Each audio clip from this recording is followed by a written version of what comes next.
the reality of the war. Now, this is when it's difficult for UK column news, because people do say some of the information that we put across is very hard, it's very disturbing, but if we don't report the facts and the truth, what are we to do? Many people, as I've shown earlier in the news today, seem to think that war in Ukraine is a joke. It's something to be laughing and smiling about.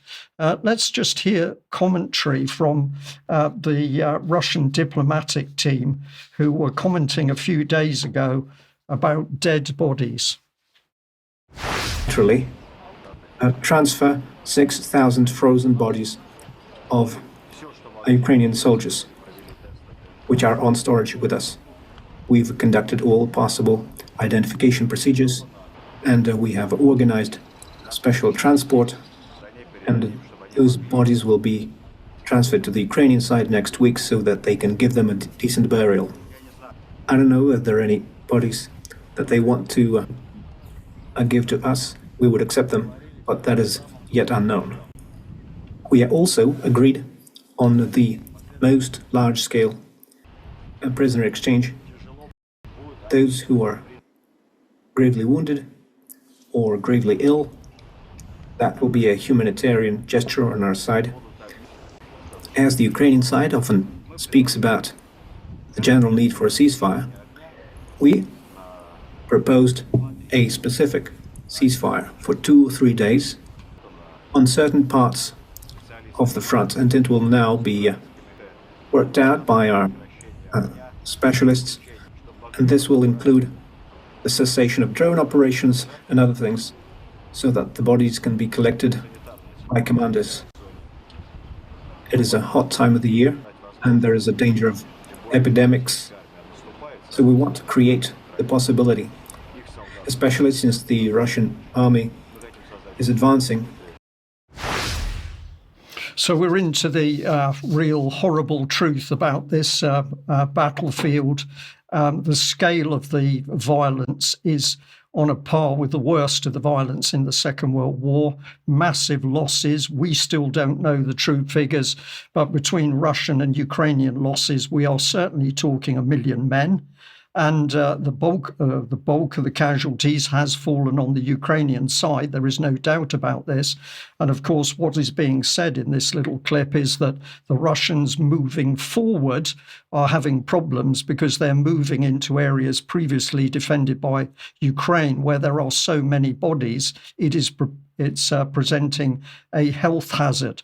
And remember that leader of the opposition, Kemi Badenoch, Mike has shown this clip a couple of times, is very happy to say, well, we the UK, are fighting a proxy war against the Russians, but of course it's the Ukrainians that are taking the brunt of the casualties, the dead and the wounded. So this is a vicious war carried out by the West, but the UK is there at the forefront.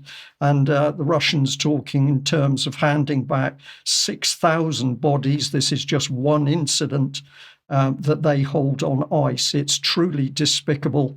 And of course, the British government and Starmer and those who voted for him should be ashamed. Now, there's something else that was reported by those Russian diplomats. So Vladimir Badinsky, who was the main man speaking, let's listen to something else he talked about. Now, regarding children. So, what did we hear recently? At the United Nations, at other platforms, we heard about 1.5 million Ukrainian children being abducted. Then we heard about 200,000 Ukrainian children. Now the official figure is 20,000 children. And we tried to get any documentary evidence, any corroboration statements from parents, but there was nothing, no lists. And we have a permanently operating children's ombudsman, and children who found themselves in a difficult situation in the battle zone, they're evacuated. And if their families are found, the children are reunited with their families. They're given back to those families. So what are the actual numbers? We finally received the full list. As you see, it's not 1.5 million and not 20,000. 339 names. So this number is a very visual indication of the fact that the entire story with abducted children is just a media operation aiming to impress Europeans. There is not a single child who was abducted. But there were children who were saved by our soldiers, risking their lives, who risked their lives to carry out those children from the battle zone, and we are now looking for their parents. And if we find those parents, we give the children back to the family. And there are dozens of such cases. Well, there we are. Very interesting testimony compared to the propaganda that we've seen from Western media. Do I believe that the Russians are squeaky clean on this? I suspect not entirely, because we're in a battlefield situation. But there are a number of extremely harrowing videos which you can watch on social media, which are from the battlefield, showing Ukrainian drone attacks on Russian soldiers trying to evacuate civilians, elderly men, women, children from the battlefield zones, or the zones which are under fire from both sides, and those Russian soldiers being targeted by drones, many of which, of course, will have been supplied by the West. Now, on the subject of children, back in 2016, Mike Robinson produced a couple of articles talking about basically the lies of the British government around unaccompanied children and the children disappearing. At the time, some 400 children from Syria who'd come to the UK unaccompanied by their parents. Those children disappeared. There was no major commentary from the BBC or the government on that.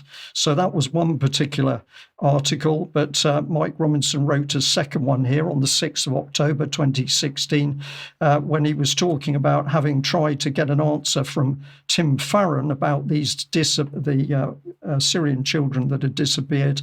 But again, a wall of silence. So I'm going to say to our audience today, utter hypocrisy by the UK government over the subject of missing children. And if I can reinforce this statement, this document was brought to my attention from 2024, Eroding the Right to Family Life, Human Rights Violations in Britain's Child Protection Systems. It was written by the Children and Families Truth Commission. And if you get into some of the detail, I won't give it all, but you can see this in your own time. Essentially, the report is saying that the findings demonstrate that the children's social care system is profoundly harmful and unsupportive for families and children, and it's clearly incompatible with human rights legislation in the UK. In this section here of key findings, you will see the comments from families who've been affected by the system, and essentially they're saying no support, grossly unfair, inaccurate reports, nothing is independent, and the whole system is unjust as children are taken away from parents. So we'll have more on that in due course, but Vanessa, that's probably a very good segue to bring you in